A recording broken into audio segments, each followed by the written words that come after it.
Hello, I'm back. Nanasad ko. So, nanuray dahil ni Ani pag 3 days ago kay kanilaging busy na yan daddy. So, inig weekends, dili na may kasuroy. So, niari mi sa Sky Park sa SMC side. So, as you can see, lingaw yun na sila, no? Di man siguro kay akong anak ra. Murag, halos yun. Basta na bata if makakita o kaning park is mo gyud ilang lingaw. So as you can see, tanawa si Isaac more siya dili 1 year, no, kusog kay makatkat and nalingaw pud ang uban nga tan-aw niya kay mura kunog dili lagi 1 year then kusog kay mo slide. So kani siya nga time kay nag-refill ko water.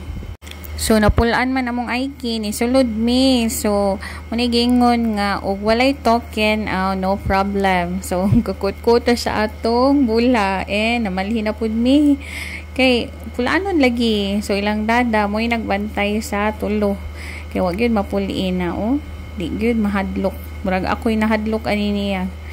Kung gised ni sa ilang daddy na ako. And, mo to nakikounts like ice cream afterwards. Kay, init ka ay sa Sky Park do.